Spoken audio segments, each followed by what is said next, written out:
ಸನ್ಮಾನ್ಯ ಸಭಾಪತಿ ಅವರೇ ಉತ್ತರ ನೀಡಿದ್ದಾರೆ. ಕುತ್ಕೊಳ್ಳಿ ಅಡ್ಡಾಡಕ್ ಹೋಗಬೇಡ. ಇಲ್ಲ ಸಚಿವರು ಉತ್ತರ ನೀಡಿದ್ದಾರೆ, ಆದರೆ ಉತ್ತರ ತೃಪ್ತಿದಾಯಕವಲ್ಲ. ನಮ್ಮ ಸುಳ್ಯ, ಪುತ್ತೂರು ಈ ಭಾಗದ ರೈತರು ಹೈರಾಣಾಗಿ ಹೋಗಿದ್ದಾರೆ. ಎಲೆ ಚುಕ್ಕಿ ರೋಗದಲ್ಲಿ ಸಂಪೂರ್ಣವಾಗಿ ಬೆಳೆ ನಾಶ ಆಗಿದೆ. ಆ ಕಾರಣಕ್ಕೋಸ್ಕರ ಅಲ್ಲಿ ಅದಕ್ಕೆ ಏನೋ ಶಿಲೀಂಧ್ರಗಳಿಗೆ ಮದ್ದು ಸಿಂಪಡಣೆಗೆ ಸರಿಯಾದ ಮದ್ದು ಮಾರ್ಕೆಟಲ್ಲಿ ಸಿಗ್ತಾ ಇಲ್ಲ, ತೋಟಗಾರಿಕೆಗಳಿಗೂ ಸಿಗ್ತಾ ಇಲ್ಲ. ಅದರ ಜೊತೆಗೆ ಪೋಷಕಾಂಶಗಳನ್ನು ಕೂಡ ಸರಿಯಾಗಿ ಕೊಡ್ತಾ ಇಲ್ಲ. ಆ ಕಾರಣಕ್ಕೋಸ್ಕರ ರೈತ ಸೋತಿದ್ದಾನೆ, ಹೈರಾಣಾಗಿದ್ದಾನೆ. ಅದಕ್ಕೋಸ್ಕರ ಸರ್ಕಾರ ಇದಕ್ಕೆ ಸರಿಯಾದ ಕ್ರಮವನ್ನು ಕೈಗೊಳ್ಳಬೇಕು. ಅದರ ಜೊತೆಗೆ ಔಷಧಿಗಳ ಕೊರತೆ ಉಂಟು. ಅದರಲ್ಲಿ ಉತ್ತರದಲ್ಲಿ ಔಷಧಿಯನ್ನು ಕೊಟ್ಟಿದ್ದೇವೆ ಅಂತಂದಿದ್ದಾರೆ. 1 ಎಕರೆಗೆ ಕೇವಲ 1/2 ಲೀಟರ್ ಔಷಧಿಯನ್ನು ಮಾತ್ರ ಕೊಟ್ಟಿದ್ದಾರೆ. ಅದು ಎಲ್ಲೂ ಸಾಕಾಗುವುದಿಲ್ಲ. ಕೇಂದ್ರದಿಂದ ಬಂದಂತ ಅನುದಾನವನ್ನ 60% ಅನುದಾನ ಕೇಂದ್ರದಿಂದ ಬಂದಿದೆ, ಇನ್ನೂ ಕೂಡ ಬಿಡುಗಡೆ ಆಗಿಲ್ಲ, ರೈತರ ಕೈ ಸೇರಿಲ್ಲ. ಅಂದ್ರೆ 60-40 ಇದರಲ್ಲಿ ರಾಜ್ಯ ಮತ್ತು ಕೇಂದ್ರದಲ್ಲಿ ಅನುದಾನ ಬರಬೇಕು, ಸಿಗಬೇಕು ಅವರಿಗೆ. ಆದರೆ ಇನ್ನು 32 ಕೋಟಿ ತನಕ ಕೇಂದ್ರದ ಅನುದಾನ ಬಂದಿದೆ, ಆದರೆ ರಾಜ್ಯದ ಅನುದಾನ ಎಲ್ಲಿ ಉಂಟು? ಅದನ್ನ ಸೇರಿಸಿಕೊಂಡು ಕೊಡುವಂತ ಕೆಲಸ ಆಗಬೇಕು. ಅದಕ್ಕೋಸ್ಕರ ಸಚಿವರು ಉತ್ತರ ಕೊಡಬೇಕು. ಸನ್ಮಾನ್ಯ ಅಧ್ಯಕ್ಷರೇ, ನಮ್ಮ ಸದಸ್ಯರು ಕೇಳಿದಾಗೆ ಕೇಂದ್ರದ ಅನುದಾನ ಬಂದಿದೆ, ಈಗ ರಾಜ್ಯ ಸರ್ಕಾರದ ಅನುದಾನವನ್ನು ಮ್ಯಾಚಿಂಗ್ ಗ್ರಾಂಟಿಗೆ ಕೊಟ್ಬಿಟ್ಟು ಆದಷ್ಟು ಬೇಗನೆ ಅನುದಾನವನ್ನು ಕೊಡಲಿಕ್ಕೆ ನಾವು ಸಂಪೂರ್ಣವಾಗಿ ತಯಾರಿದ್ದೀವಿ ಅಂತ ಹೇಳಕ್ಕೆ ಬಯಸ್ತೀನಿ. ಮತ್ತು ಮುಖ್ಯವಾಗಿ ಈ ಎಲೆ ಚುಕ್ಕೆ ರೋಗದಲ್ಲಿ ಈಗ ನಾವು ಹೆಕ್ಟೇರ್ಗೆ 1200 ರೂಪಾಯಿ ನನಗೆ ಕೊಡ್ತಾ ಇದ್ದೀವಿ. ಆ ನಿಟ್ಟಿನಲ್ಲಿ ಅದು ಕಡಿಮೆ ಆಗುತ್ತೆ ಅನ್ನೋದು ನಮ್ಮ ಸದಸ್ಯರ ಒಂದು ಅಭಿಪ್ರಾಯ. ಅದ್ರ ಬಗ್ಗೆನೂ ನಾವು ಗಮನವನ್ನು ಕೊಟ್ಟು ಮತ್ತೆ ಈಗ ಕೇಂದ್ರ ಸರ್ಕಾರಕ್ಕೆ ಕಳಿಸ್ಕೊಟ್ಟಿದ್ದೀವಿ. ಏನೋ ಹೆಚ್ಚಿಗೆ ಮಾಡಬೇಕು ಆ ದೃಷ್ಟಿಕೋನದಲ್ಲಿ ತಾವು ಕೇಂದ್ರ ಸರ್ಕಾರದಲ್ಲಿ ನಿಮ್ಮ ಸರ್ಕಾರನೇ ಐತಿ ಇರೋದ್ರಿಂದ ಇನ್ನು ಹೆಚ್ಚು ಅನುದಾನವನ್ನು ಕೊಡಲಿಕ್ಕೆ ತಾವು ಪ್ರಯತ್ನ ಪಡ್ರಿ, ನಾವು ಮಾಡ್ತೀವಿ. ನೀವು ಹೆಕ್ಟೇರಿಗೆ 1,000 ಚಿಲ್ಲರೆ ಹೇಳಿರೋದು ಎಲ್ಲಿ ಸಾಕಾಗುದಿಲ್ಲ.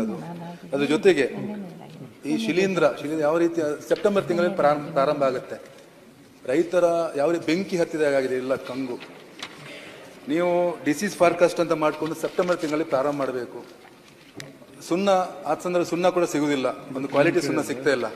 ಅದರ ಜೊತೆಗೆ ಈಗ ಇದರಲ್ಲಿ ಅದನ್ನ ಕೃಷಿ ವಿಶ್ವವಿದ್ಯಾಲಯದಲ್ಲಿ ಅದಕ್ಕೆ ಏನು ಯಾವ ರೀತಿ ಮದ್ದನ್ನು ಸಿಂಪಡಿಸಬಹುದು ಅನ್ನುವಂಥದ್ದಕ್ಕೆ ನೀವು ಸುಮಾರು 50 ಲಕ್ಷ ಖರ್ಚು ಮಾಡಿದ್ದೀರಿ 23-24ನೇ ಸಾಲಲ್ಲಿ. ಇನ್ನೂ ಕೂಡ ವರದಿ ಬಂದಿಲ್ಲ. ಯಾವಾಗ ರೈತ ಸೋತಾಗಿದೆ, ಅವನ ಒಂದು ಅಂಗಳದಲ್ಲಿ ಪೂರ್ತಿ ಅಡಿಕೆ ಇರ್ತಿತ್ತು, ಈಗ ಅರ್ಧದಷ್ಟು ಕೂಡ ಕಡಿಮೆ ಆಗಿದೆ. ಪರ್ಯಾಯ ಬೆಲೆಗೆ ನೀವು ಯಾವ ಕ್ರಮ ಕೈಗೊಂಡಿದ್ದೀರಿ? ಇದರ ಬಗ್ಗೆ ಸೂಕ್ತ ಕ್ರಮವನ್ನು ಕೈಗೊಳ್ಳಿದ್ರೆ ರೈತ ಕಂಗಲಾಗ್ತಾನೆ. ಅದಕ್ಕೋಸ್ಕರ ಇದಕ್ಕೆ ತಕ್ಷಣಕ್ಕೆ ನೀವು ಇದನ್ನ ಅನುಷ್ಠಾನ ಮಾಡಬೇಕು. ಮತ್ತೆ ಅಮೌಂಟ್ ಯಾವಾಗ ರಿಲೀಸ್ ಮಾಡ್ತೀರಂತ ಇದು ಮಾಡಬೇಕು.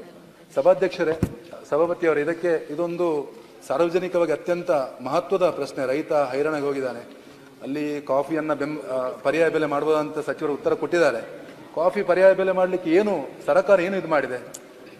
ಎಲ್ಲ ಉತ್ತರದಲ್ಲಿ ಕೂಡ ಮಾಡಲಾಗ್ತದೆ ಉಂಟು. ಮಾಡಿದ್ದೇವಂತ ಯಾವುದು ಕೂಡ ಇಲ್ಲ. ಸಭಾಪತಿಯವರೇ, ರೈತರ ಕಣ್ಣೀರನ್ನು ಒರೆಸಲಿಕ್ಕೆ ಸರ್ಕಾರ ಮತ್ತೆ ಸಚಿವರು ತಕ್ಷಣಕ್ಕೆ ಅದಕ್ಕೆ ಬದ್ಧರಾಗಬೇಕು. ಆ ಮುಖಾಂತರ ರೈತರಿಗೆ ಏನು ಈ ದೇಶದ ಬೆನ್ನೆಲುಬು ರೈತ, ಅವನಿಗೆ ನಾವು ಶಕ್ತಿ ತುಂಬಿದರೆ ಮಾತ್ರ ನಮ್ಮ ಎಲ್ಲ ಇಡೀ ರಾಜ್ಯ ಸರ್ಕಾರ ಇರ್ಬೋದು, ಕೇಂದ್ರ ಎಲ್ಲದಕ್ಕೂ ಶಕ್ತಿ ಬರುತ್ತೆ. ಆ ಕಾರಣಕ್ಕೋಸ್ಕರ ಎಲ್ಲ ಉತ್ತರದಲ್ಲಿ ಸಮಂಜಸವಿಲ್ಲ. ಅದಕ್ಕೂ ಅರ್ಧ ಗಂಟೆ ಇದಕ್ಕೆ ವಿಸ್ತಾರವಾಗಿ ನಾವು ಚರ್ಚೆಗೆ ಒಂದು ಸಭಾಪತಿಯವರಿಗೆ ಅವಕಾಶ ಮಾಡಿಕೊಡ್ಬೇಕು ನಾನು ವಿನಂತಿಸ್ತೇನೆ. ಸನ್ಮಾನ್ಯ ಸಭಾಪತಿಗಳೇ, ಒಟ್ಟು ಕೇಂದ್ರ ಸರ್ಕಾರಕ್ಕೆ ನಾವು 112 ಕೋಟಿ ರೂಪಾಯಿಗಳ ಪ್ರಸ್ತಾವನೆ ಕಳಿಸಿದ್ದೀವಿ. ಅದರಲ್ಲಿ 37 ಕೋಟಿ ರೂಪಾಯಿ ಪ್ರಸ್ತಾವನೆಯಲ್ಲಿ 37 ಕೋಟಿ ರೂಪಾಯಿ ರಿಲೀಸ್ ಮಾಡಿದ್ದಾರೆ. ಅದಕ್ಕೆ ನಾವು ಅನುಗುಣವಾಗಿ ನಮ್ಮ ರಾಜ್ಯ ಸರ್ಕಾರದ ಮ್ಯಾಚಿಂಗ್ ಗ್ರಾಂಟನ್ನು ಕೊಡ್ತೀವಿ ಅನ್ನೋದ್ರ ಬಗ್ಗೆ ಅಲ್ಲಿ ಸಾಕಷ್ಟು ಮಾಹಿತಿಯನ್ನು ಕೊಟ್ಟಿದ್ದೀವಿ. ಈಗ ಮುಖ್ಯವಾಗಿ ಈಗೇನು ಮಾರ್ಗಸೂಚಿ ಪ್ರಕಾರ 1200 ರೂಪಾಯಿ ಒಂದು ಹೆಕ್ಟೇರ್ಗಿದೆ. ಆದರೆ ಸೈಂಟಿಸ್ಟ್ಗಳ ಪ್ರಕಾರ 40,000 ರೂಪಾಯಿ ಅಂದಾಜಿನಲ್ಲಿ ಖರ್ಚಾಗುತ್ತೆ ಅನ್ನೋದ್ರ ಬಗ್ಗೆನೂ ಪ್ರಸ್ತಾವನೆಯನ್ನು ಕಳಿಸಿದ್ದಾರೆ. ಅದನ್ನು ನಾವು ಕೇಂದ್ರ ಸರ್ಕಾರಕ್ಕೆ ಈಗಲೇ ಕಳಿಸಿದ್ದೀವಿ.